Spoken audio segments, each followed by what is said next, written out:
hay un voto obligado, es decir, por las buenas o por las malas, que te dicen, así es en México, y en todos lados. Puede ser por los gobernadores o puede ser por el presidente, que te dicen, si no votas, te vamos a correr de tu trabajo. Sí. Si no votas, te vamos a quitar los beneficios sociales.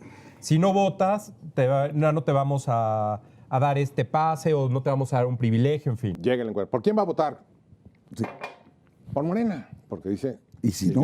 Si yo digo otra cosa, me quitan. Me quitan el programa. Entonces, si yo digo, ahora, ¿por quién voté yo? Esa es otra cosa. Sí, porque no creas tú que es que son una bola de corruptos. No, Paco. Es que la gente tiene miedo. En el Estado de México hubo una elección de Estado.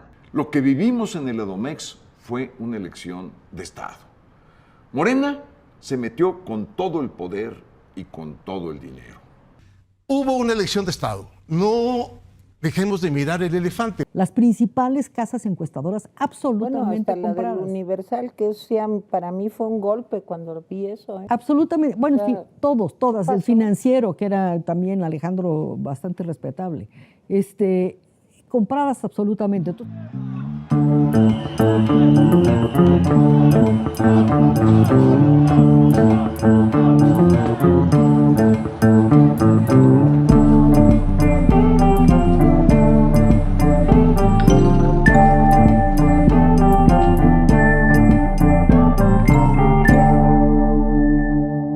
Bienvenidos a otro episodio de ENRE. Les saluda Alina Duarte, Oscar Camacho y Azul Alzaga y vamos a platicar. Le voy a contar que el domingo 4 de junio hubo elecciones en 2 estados en el país, en Coahuila y en el Estado de México, y muchos han leído este episodio de nuestra historia política como una antesala de lo que ya van a ser las elecciones presidenciales en el 2024 y también los resultados, pues una especie de premonición sobre lo que ahí va a ocurrir. Déjeme le cuento qué pasó. Morena ganó en el Estado de México. Estas elecciones. ¿Y qué pasa? El Estado de México es la joya más preciada por varias razones, entre otras cosas, pues tiene el 13% de la lista nominal, pero además sucede que ha sido el bastión, el feudo del PRI por más de 90 años ahí. Desde ahí han operado políticamente de una forma muy importante. Entonces, se gana por Morena, lo pierde el PRI. En Coahuila no sucedió lo mismo, se resiste todavía este dinosaurio del PRI y triunfa frente a Morena allá en Coahuila. Sin embargo, pues no es un marcador parejo por lo que significa el Estado de México, y a pesar de estos resultados, digamos uno y otro, de todas maneras, todo lo que ha ocurrido en los últimos 4 años aparentemente dan la idea de que Morena está en un proceso pues imparable, y de eso vamos a hablar en este momento. Vamos a hacer un zoom a eso con Alina. Bueno, Azul, pues un gusto estar aquí otra vez con ustedes, con la audiencia. Yo empezaría, con qué es Morena, un movimiento de regeneración nacional que hace 10 años ni siquiera existía. Morena se ha venido consolidando, pasó de ser movimiento, fue en agosto del 2014, cuando realmente se conforma como un partido político. En 10 años, en 9 años, hemos visto cómo ha transitado de no gobernar absolutamente nada, incluso al principio de este sexenio solo eran 2 las gubernaturas que había obtenido ya como partido, y ahora estamos viendo que pasará a gobernar ya con esta victoria en el Estado de México, que no es menor, como lo señalas, Azul, 23 de las 32 entidades del país, y eso nos lleva a un dato concreto, que es el hecho de que estarán gobernando en una población de más de 92 millones de mexicanos y mexicanas. No es menor el reto que tiene ahí el Movimiento de Regeneración Nacional, y sobre todo de cara ya a esto que mencionaba, unas elecciones presidenciales que se realizarán el próximo año. Si bien no se logró ganar Coahuila, que no fue una sorpresa ni para propios ni para extraños, gana este bastión, como tú lo dices, Azul, por excelencia del priismo, de este gran dinosaurio, que sigue en Coahuila, pero cuando nos despertamos ya no estaba en el Estado de México. Sin embargo, lo gana con una candidata que es la segunda contienda, en esta ocasión. no ganó el Estado de México en el año 2017, que es cuando intenta esta elección por primera ocasión, y es Delfina Gómez la gran cara, ¿no?, de esa cuarta transformación en estas últimas elecciones. Por ello hicimos un perfil que les invito a escuchar.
Justamente este perfil que acabamos de escuchar, una hija de un albañil, una ama de casa a la que llega, la maestra Delfina, llega al bastión priista, y este perfil es el que desata bastantes reacciones dentro de la reacción en este país. Personajes como Denise Dresser, los autoungidos, ¿no?, autoasumidos como la intelectualidad de este país, que era incuestionable, nuevamente tratan de hacer algunos balances, se les pierde la brújula, se les pierde tanto que terminan en Ucrania abrazando militares, abrazando a Zelensky, mientras claman una dictadura en este país. Sí, me parece que, Azul, Alina, esto que hemos visto, la primera reacción que tuvo la oposición, los políticos y esta intelectualidad rancia que respalda a los grupos privilegiados de este país, ha llegado no solo en esta ocasión, en muchos otros niveles, ¿no? Pero en esta ocasión se ensañaron con la candidata de Morena en el Estado de México, Delfina Gómez. Y Denise Dresser, que presume de ser una intelectual forjada en Harvard y con doctorados en el extranjero, ¿no?, llegó a llamar maloliente a la maestra Delfina cuando vio que no ganó el PRI. Eso habla de esa profunda cepa racista, clasista, ¿no?, discriminadora, y además en este caso, bueno, pues muy molestos y enojados porque perdieron poco de lo que les quedaba, de donde les fluye el dinero. Y un ejemplo de esta actitud que ha tenido lo simboliza Denise Dresser con este calificativo, ¿no? Y de eso también, bueno, pues algunos sectores también se burlaron de ella, evidentemente, pues ante tamaño despropósito, ¿no? Tenemos, por ejemplo, no sé si quieran ver un cartón del Monero Mayo, donde dice Denise Dresser apesta a clasismo. Eso es, ahí está, clarísimo, ¿no? Estamos en una situación en la cual me parece que pierden los estribos los llamados intelectuales de la derecha. Sí, porque es Denise Dresser como un ejemplo de, en realidad, un pensamiento que está siendo nutrido por una élite política y una élite social, y que curiosamente hablan de esa manera de justo o sea, porque no es contra la maestra Delfina, hablan de la población que votó por la maestra Delfina. Y es la población que ha estado históricamente invisibilizada, que había quedado en la periferia, y que en esta ocasión pues les da un mensaje tremendo, o sea, porque justo las zonas más precarizadas del Estado de México son los lugares en donde arrasa Delfina Gómez. Y no solamente eso, hay que también ver como muy simbólicamente el hecho de que arrasa en bastiones, ¿no? A nivel de municipios que son históricamente del PRI, simboliquísimamente, pues Atlacomulco, nada menos, ¿no? Nada más ni nada ¿Y por menos. qué es importante, digamos, señalarlo? Porque este es el lugar que le dio, para que usted lo sepa, le dio el nombre a todo un grupo que modeló la forma de hacer política en el país, ¿no? O sea, cómo se hacía política, cómo se definían las directrices en el país, con una serie de definiciones que afectaron la vida de millones de personas en cuanto a la desigualdad que produjeron, a los grupitos de millonarios que a partir de todo ese grupo pues surgieron, crecieron en toda esta época, y también la corrupción, también los fraudes electorales, digamos, hay muchas cosas que ahí se gestaron, y ahorita vamos a hablar más del grupo Atlacomulco, pero por eso el mensaje que se manda a todos los que hoy representan eso que fue el PRI en la entidad, pues es muy, muy poderoso. Entonces, sí me gustaría, Óscar, que abundáramos un poquito más en esta historia del grupo Atlacomulco, que es lo que ahorita están perdiendo, ¿no? Esta forma de hacer política que se está perdiendo en el punto de inflexión que estamos viviendo con la pérdida del PRI en el Estado de México. Sí, mira, el Grupo Atlacomulco es un grupo político, como ya lo acabas de señalar, que nació por ahí de 1940-42. Si podemos ubicarlo, es en esos 2 años. Pero tiene un antecedente. El Grupo Atlacomulco nació a partir de una profecía de una vidente por ahí de 1915 que dijo que habría 6 políticos del Estado de México vinculados a un político que en ese momento era Maximino Montiel, por los años 15, que después fue presidente municipal del municipio de Atlacomulco. Y en esa historia de que la vidente había dicho que pasarían 6 gobernadores del Estado de México y luego vendría un presidente surgido de ese grupo, pues hubo políticos que se la creyeron, ¿no? Y dijeron, bueno, pues hay que empezar a trabajar en ello. Y es Maximino Montiel, que es parte del fundador, le hereda toda la fuerza política regional de Atlacomulco a un diplomático mexicano llamado Isidro Fabela, que era precisamente de ahí, quien a partir de ahí empezó a jalar a su gobierno, cuando llega a la gubernatura, a muchos jóvenes y muchos políticos precisamente de Atlacomulco. Después de él, pues, se fueron sucediendo otros personajes importantes y paradójicos. Uno de ellos, que fue el segundo gobernador después de Fabela, es el nieto, es el abuelo del que es el actual gobernador perdedor de esta elección. Entonces, eso es la familia del Mazo, ¿no? Entonces, el Grupo Atlacomulco, en términos muy paradójicos, arranca con un Del Mazo y termina con un Del Mazo 92 años después. Y como decías muy bien, Azul es un grupo que forjó una manera de hacer política y de hacer negocios. Son los primeros modelos que se dieron en México en donde la política estaba vinculado a los mismos políticos que hacían negocios. ¿A través de qué? A través de robar el dinero de las arcas públicas para dárselos a contratistas, para dárselos a sus amigos, que al final de cuentas les devolvían una buena cantidad de dinero a los políticos que le daban esos negocios, ¿no?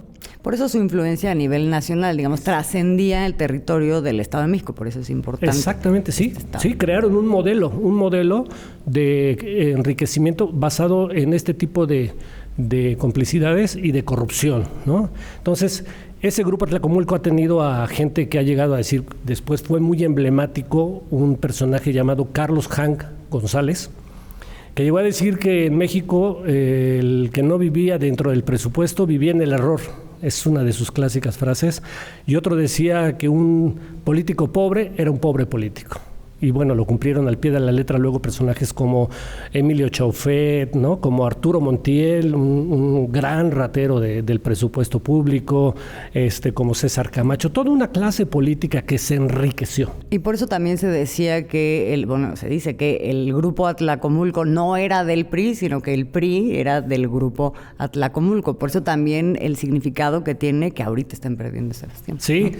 Y culminaron, la visión de la vidente culminó con la llegada de Enrique Peña Nieto a la presidencia, que era parte de ese grupo, ¿no? El sexenio, uno de los sexenios de mayor corrupción en nuestro país. Ese es el grupo Atlacomulco.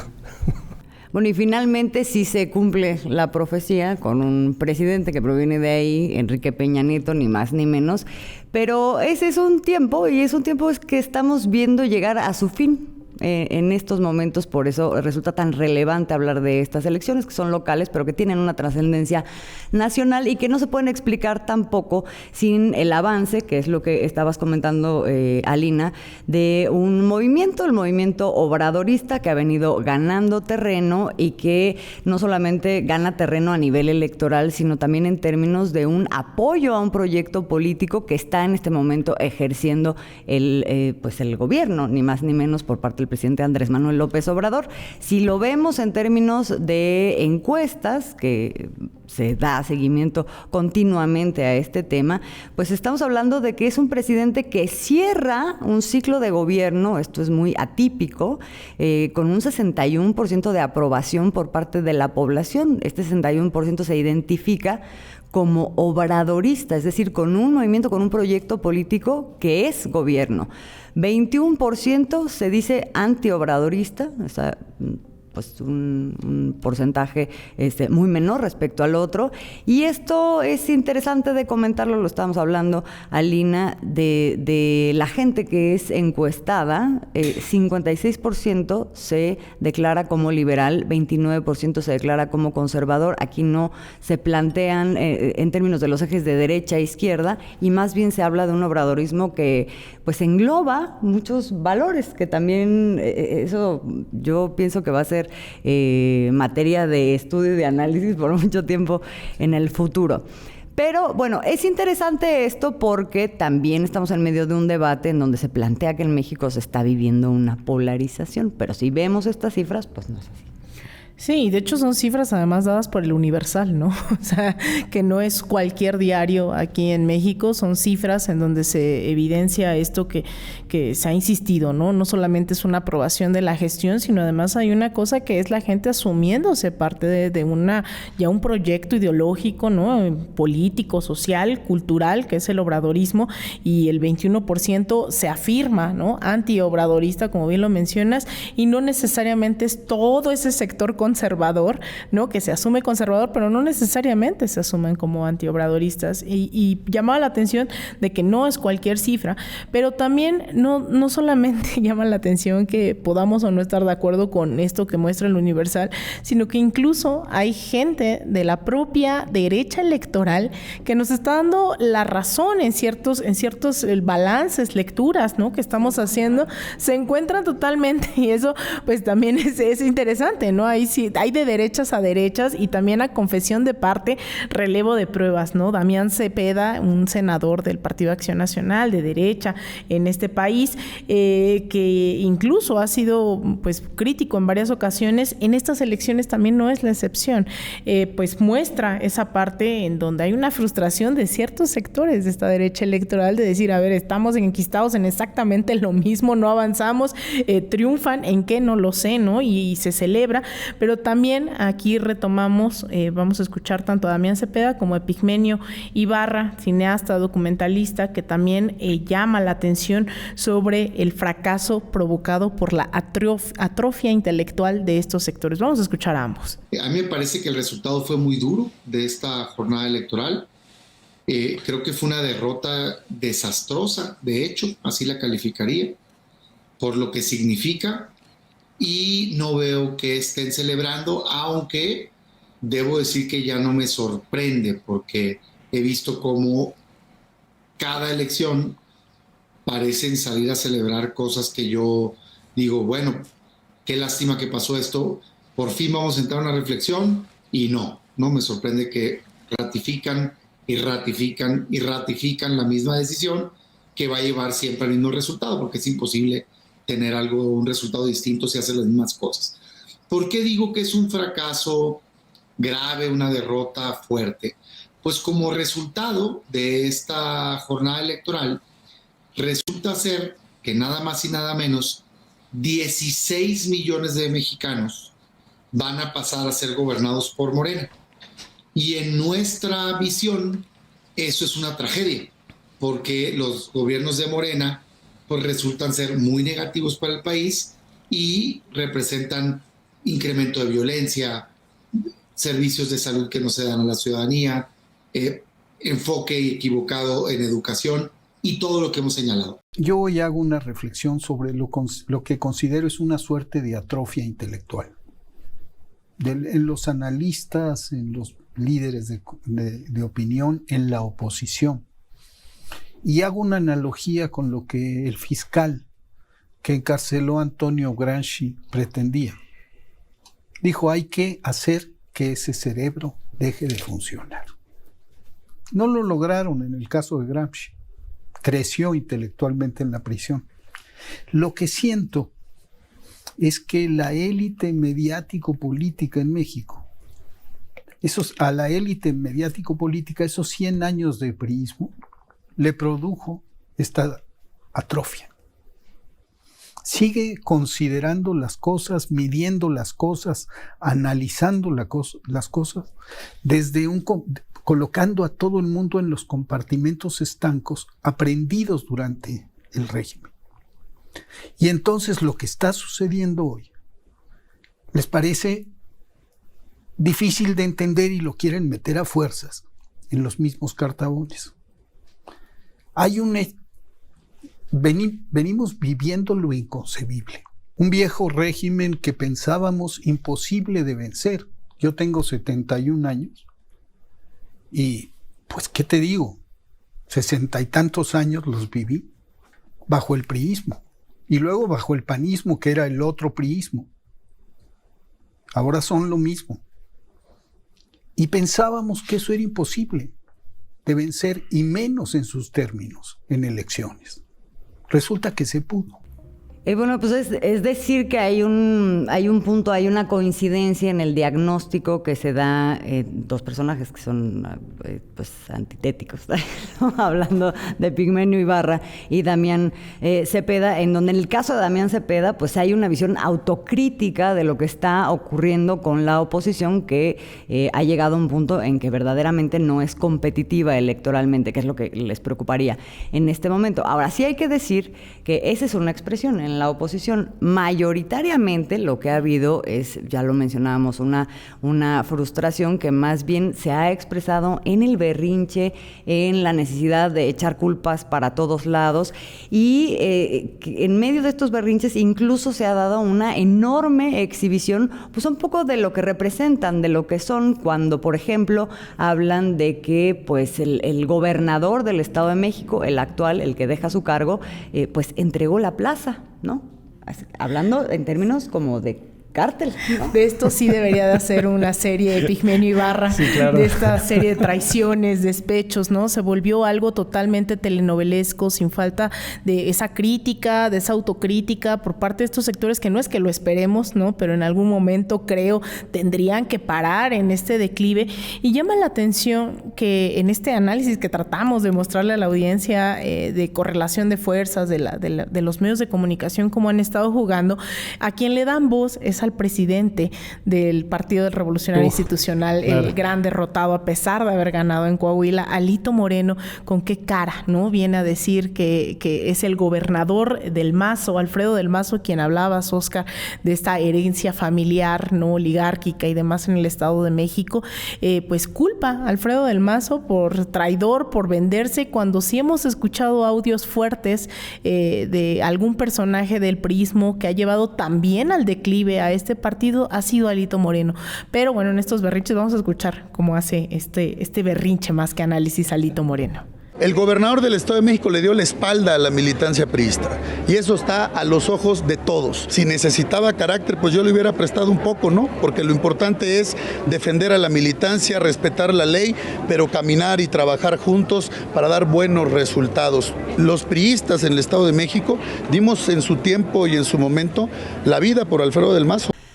Bueno, se dijeron muchas cosas por parte de la oposición y estamos viendo uno de los ejemplos, pero aquí también es importante meter en el escenario otro actor, que son los medios de comunicación como un elemento y como un actor también de oposición desde antes de la elección, en donde hubo desde Guerra Sucia hasta, o sea, con muchas mentiras, difamaciones en contra de la maestra Delfina, particularmente en las plataformas digitales.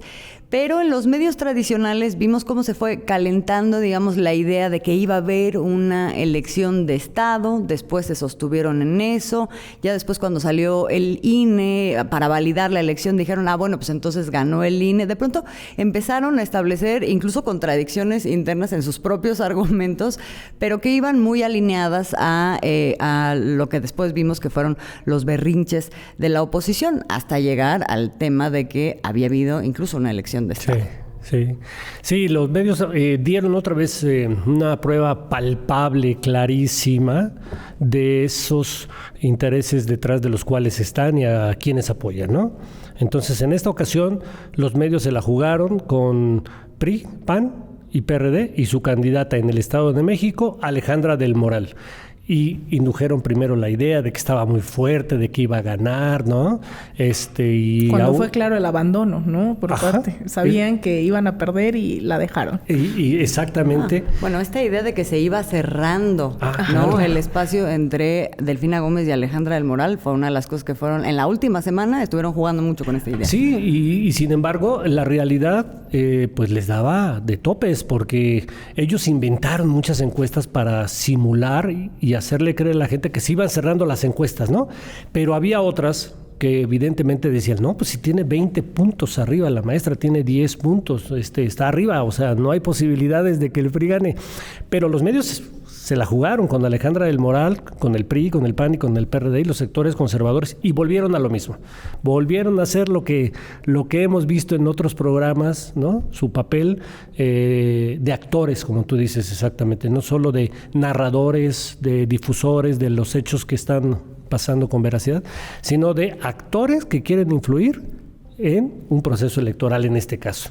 Y otra vez, pues, perdieron. Igual que los otros partidos. Que quieren influir apostando que se iban a dar las condiciones que, digamos, estuvieran aparejadas con su narrativa. Porque hay que decir que sí se operó en el Estado de México. Ahora en estos días hay un reportaje del diario El País, por ejemplo, donde hacen una radiografía de esto que se llama las casillas zapato, es decir, cuando las llenan del voto, en este caso de Alejandra del Moral. Hubo mucho de eso, tanto en el Estado de México como en Coahuila, pero finalmente no les alcanzó y por eso de pronto esta idea que es absolutamente validadora de algo ilegal, de una práctica ilegal y corrompida electoralmente hablando, de que se entregó la plaza. Es decir, el gobernador no operó más para que esto cundiera y entonces se cumpliera nuestra profecía, ¿no? De que se estaba cerrando.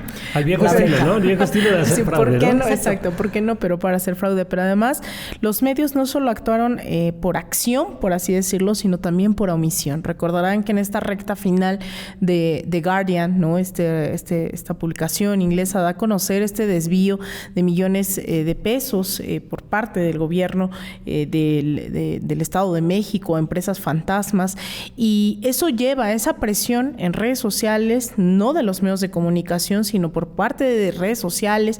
Es en donde se evidencia todo esto, y la gente es la que genera esa presión para que incluso la candidata de esta coalición de la oposición cancelara su cierre de campaña, se negara a dar más entrevistas, para que en ese control de daños los últimos días, ¿no? Fue terrible.